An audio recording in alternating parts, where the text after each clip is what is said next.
Voici donc les cases qui seront concernées par la modification de la matrice.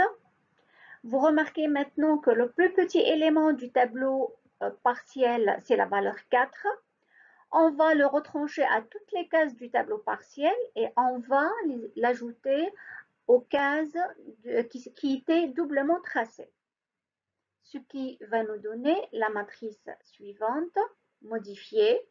Et on va réitérer sur l'étape numéro 1 de la méthode hongroise qui va nous permettre d'encadrer et de barrer les zéros, donc de faire de nouveau l'opération d'affectation elle-même.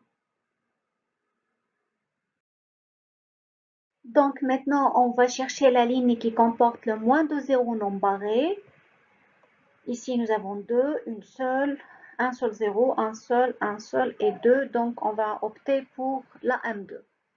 On va encadrer le 0, donc nous avons affecté M2 à T4. Automatiquement, la T4 ne peut pas être affectée à une autre machine, donc ce 0-là, il va être barré.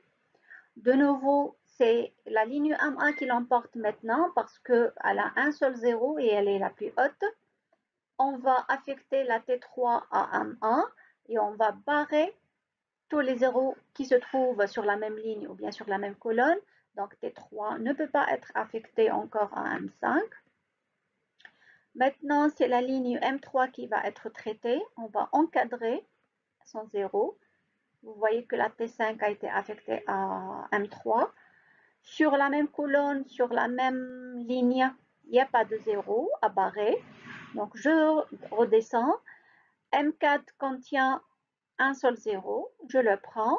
Il n'y a pas de 0 à barrer.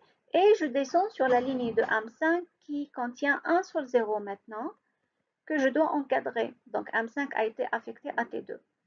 En observant les affectations qu'on vient de faire, on remarque bien qu'on a encadré un 0 par ligne et par colonne. Donc, toutes les machines ont été affectées aux tâches et toutes les tâches ont été affectées aux machines. Et on arrive alors à l'affectation optimale qu'on a cherchée. Maintenant, pour calculer la valeur globale du coût de l'affectation que nous avons trouvé, nous sommes obligés de revenir sur la matrice initiale qui a été donnée au niveau de l'énoncé pour récupérer les valeurs des coûts de chaque affectation que nous avons trouvée. Donc, nous avons affecté M1 à T3, donc la valeur à récupérer c'est 9. La machine 2 a été affectée à T4, donc ça va être un coût de 5. La machine M3 a été affectée à T5 avec un coût de 5.